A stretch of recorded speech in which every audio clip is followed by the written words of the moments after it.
So you've come here at a time when the IMF has just announced this $20 billion agreement with Argentina, but we haven't seen a Treasury Secretary come to Argentina since Trump's first administration, and that was for a G20. So why the emphasis from the Trump administration on Argentina? Well, Anne-Marie, a couple of reasons. The reason for being here today is today's a fulcrum day. So the Milei administration has done 3 adjustments, and this marks the beginning of the third one. So they did a large fiscal adjustment, a large monetary adjustment, and they're doing they announced on Friday a large currency adjustment. IMF has allocated $20 billion to them. The World Bank has allocated $12 billion, and I wanted to come here today to show support for President Milei and his commitment to what I think is historic in terms of bringing Argentina back from the precipice. When it comes to the trade negotiations, I'm sure you spoke with President Milei about the 10% rate that Argentina was hit with. Do you think at some point that can come down to 0? Look, I think we're going to start the negotiations, and just like with everyone else, I'm telling them, bring your A game, we'll see what you got, and we'll go from there. Can any country go to 0? We'll see. I don't know what's going to happen with the negotiations, because we've got a whole box of things we've got to overcome: tariff, non-tariff trade barriers, currency manipulation, and subsidization of labor and facilities. So there's a big menu there. There's been an early focus on Latin America writ large from the Trump administration in the first 100 days. Is Latin America policy also, in a sense, China policy for this administration? Well, I think that might be a good description, because what we are trying to keep from happening is what has happened on the African continent, where China has signed a number of these kind of rapacious deals marked as aid, where they are really, they've taken mineral rights, they've added huge amounts of debt onto these countries' balance sheets. It's undisclosed to any of the other international organizations. They've got tolling arrangements. So they're guaranteeing that future generations are going to be poor and without resources. And we don't want that to happen any more than it already has in Latin America. China has a foreign exchange swap with Argentina. Would you consider a credit line directly from the United States? That's not under consideration in terms of, so they have an $18 billion credit swap in RMB. Argentina, under the previous Peronist government, drew down $5 billion, and that will remain outstanding. The Chinese showed very good faith effort after the announcement, or in conjunction with the IMF announcement, so that is going to be rolled forward for a year. But do you want them to get rid of that swap with Beijing? Well, I think as this administration continues their stay the course on their economic policies, they should eventually have enough foreign exchange inflows to be able to pay that off. So less than 2 weeks ago, you and I were talking outside of the White House after what the president called Liberation Day, and you said you weren't part of the negotiations. Now you're leading them. What's changed in these past 12 days? No. What I said was I didn't construct the actual tariff rates. The tariff rates. I've always been part of the tariff policy.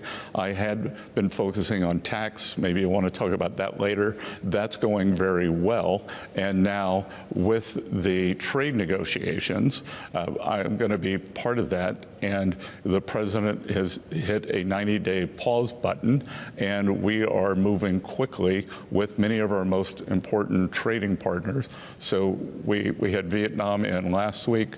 We had Japanese in on Wednesday, South Korea next week. So it's going to move fast. And but the important thing for your viewers to know is we're setting up a process, and we are going to run that process. It's going to be orderly. And at the end of the day, especially for the most important trading partners, the president's going to be involved. So when it comes to the current negotiations this week, you're also sitting down again with the Spanish negotiating team, the Japanese negotiating team, and also the Spanish economy minister? Well, the Spanish economics minister was just a prearranged meeting. He and I have never met. So that is not a trade sit-down. The Japanese meeting is a trade negotiation. The Japanese prime minister recently said he's not going to rush to get a compromise and a negotiation. How quickly do you think you can see these deals come to fruition? Well, again, I think there will be advantage to our allies, especially, and a first mover advantage. Usually the first person who makes the deal gets the best deal. So who do you think will be first? It's their choice. Is there a handful of countries that you expect to have a deal before the 90 days is up? Oh, I think there could be numerous countries. And look, it may not be the actual trade document, but we will have an agreement in principle and be able to move forward from there. So are we talking about a dozen or 70 plus? Look, I think it's going to depend, but we're going to move with all deliberate speed. And again, it's going to be a process. It's going to be USTR, who just has mountains of data that they've been collecting over the years, because in a funny way, the tariffs are the easiest part. So a country with high tariffs, you can just say, okay, this, get rid of it. It's the non-tariff trade barriers that are more insidious, more difficult to spot, and it's probably going to take a little longer to exercise those demons. When you said you weren't part of the rates in that chart that the president held in the Rose Garden, is he taking a maximalist approach? Neil Dudder recently wrote that President Donald Trump has cracked a lot of eggs, and now Scott Bessent, the Treasury Secretary, needs to make an omelet. Is that how you view this situation right now? I view not giving away negotiating secrets on worldwide television as the essence of negotiating. You recently talked about getting deals done quickly with partners to then confront China together. When you're in these negotiations with trading partners, are you looking for them to offer up something to combat Beijing? Well, I think combat's an aggressive word, but look, I think now that we have the China tariffs in place, that they are going to want to have some protection from Chinese goods flooding their markets. That China's business model is like from that Disney movie where the brooms are carrying the buckets. Like they're not going to stop manufacturing because the U.S. has a tariff wall up, so those goods are going to go somewhere. Where do you think they're going to dump? Well, I think it depends on the good. We have exemptions now, though, for electronics, so we still expect electronics to come into the United States with the smaller tariff rate, the fentanyl, 20%. But you were asking where are they going to dump. I think it will depend on what is the good. You know, higher value-added manufacturing goods, likely in Europe, Canada, in the G7, and then kind of more of the baubles and knickknacks in the global South. China's Commerce Ministry came out when the tariff rates were going above 100% and called it, quote, a joke. Has there been negotiations on any level between Beijing and Washington right now? Well, look, it'll come from the top. President Trump, Chairman Xi have a very good relationship. And I wouldn't say that these are not a joke. I mean, these are big numbers. I think no one thinks they're sustainable, wants them to remain here, but it's far from a joke. Well, they just say that the rate is so high, it's become a joke. Basically, does it just stop trade between Washington and Beijing altogether? Do you see a decoupling of these two economies? Well, maybe the trade minister has a different sense of humor I do, but I don't see anything funny about it. Do you see a decoupling, though, between Washington and Beijing? There doesn't have to be. There could be. There's a big deal to be done at some point, but look, what is different with China that is different in the history of trade, that normally, if you go back to the big trade deals or the currency deals in the 80s, the Plaza Accord, the Louvre Accord, the Reagan auto deals, our leading economic competitors were our military allies. China is both our biggest economic competitor and our biggest military rival. So that's going to require a special kind of formula. Are you teasing out a Mar-a-Lago Accord that we should be paying attention for in the future? I'm not sure what you're talking about. Well, potentially getting all these trading partners together to discuss fair, balanced trade? Well, we're doing that over the next 90 days. Okay. So shifts in tariff policies has had markets on edge. Even the president recently remarked that the bond market was, quote, queasy. Do you have a sense of who is dumping U.S. assets? Who's been dumping U.S. treasuries? I don't think there's a dumping, and I think we saw in the tick data either today or Friday that actually foreign ownerships picked up. We had three big auctions last week, and on the longer end auction, 10-year, 30-year, we saw increased foreign competition. So I actually think this is one of those occasional VAR shocks that you get in the trading community.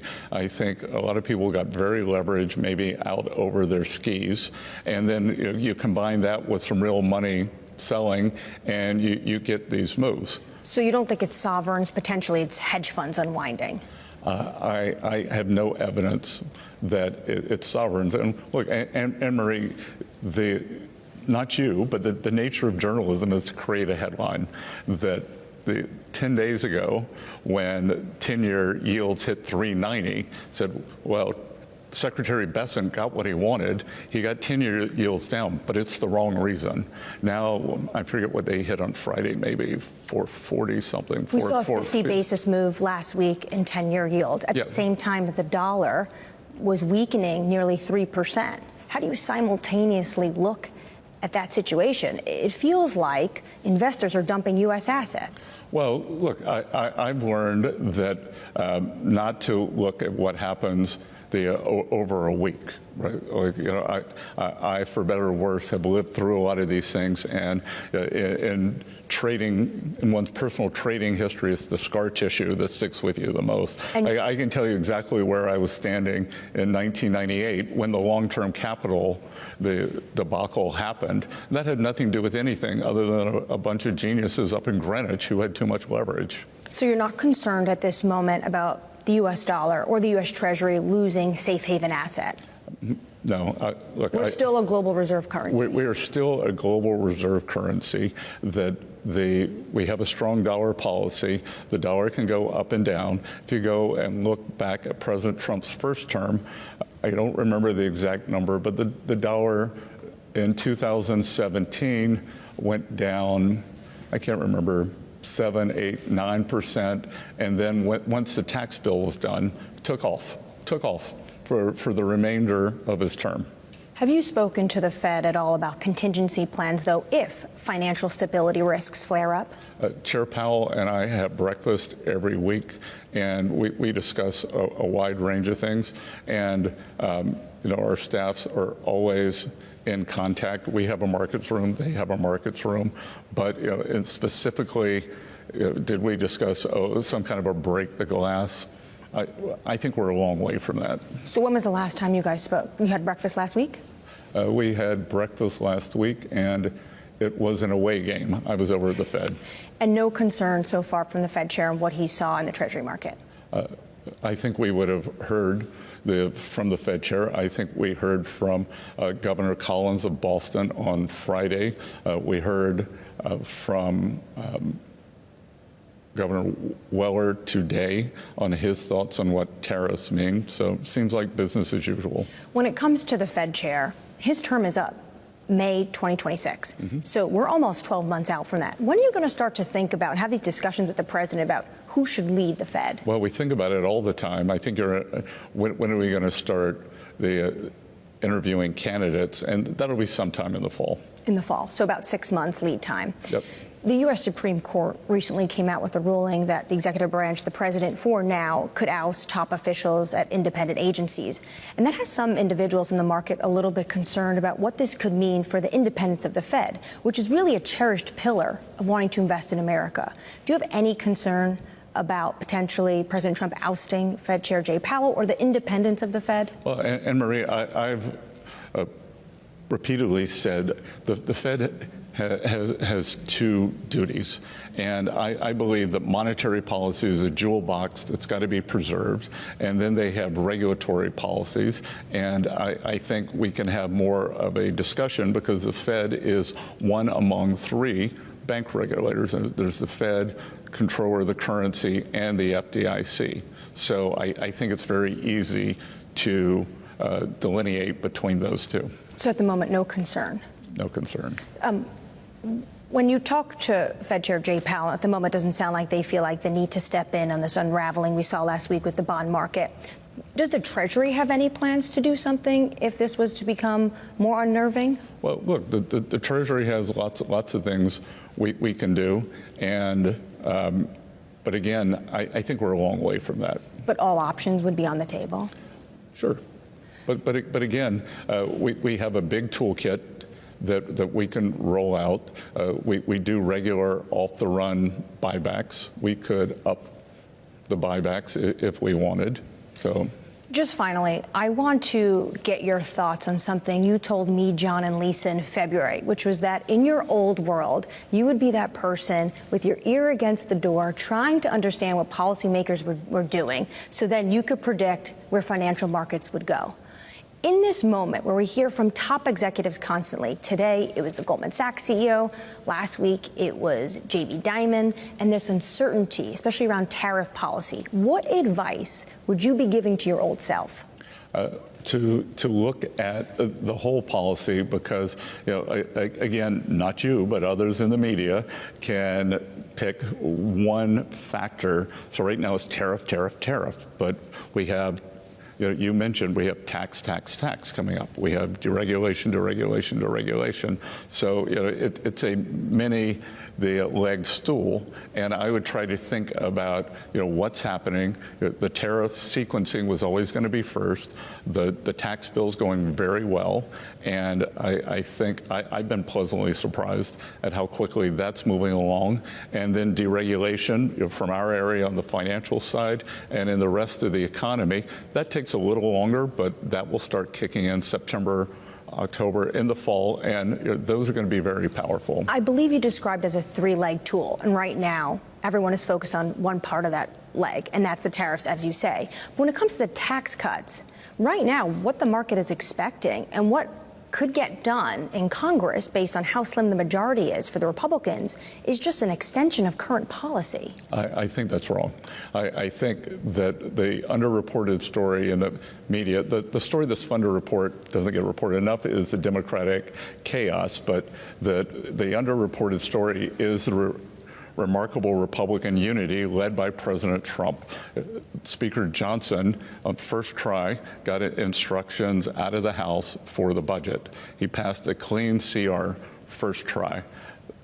Leader Thune pinged it back to the House very quickly with their instructions, and I had something along with Kevin Hassett, had an NEC chair called the Big Six, which also includes Leader Thune, Speaker Johnson, Senator Crapo, Committee Chair Jason Smith, and everyone's very aligned, and there's going to be a lot more bells and whistles other than just changing the date on TCJA. So your pitch right now to financial market participants, to consumers, is you need to see the entire picture. You need to see the entire picture, and as President Trump said the other day, stay cool. It was my message when I was out with you on April 2nd. It was to the countries. These are maximum rates, so you ask if it was a maximal strategy. If you don't elevate, this is your maximum rate. So don't elevate. You have, in markets, the upside barrier. You don't have unlimited risk. And then come to us, and we will negotiate in good faith. Can you guarantee clarity in 90 days? I think clarity is through the eye of the beholder, but I can guarantee you that we're going to run a robust process, and I think the market can take great comfort in that. So maybe some of that uncertainty starting to evaporate. Yeah, if we measure uncertainty by the VIX, I think that the VIX, I don't want to make market calls, but I think that the VIX spiked and is likely peaked.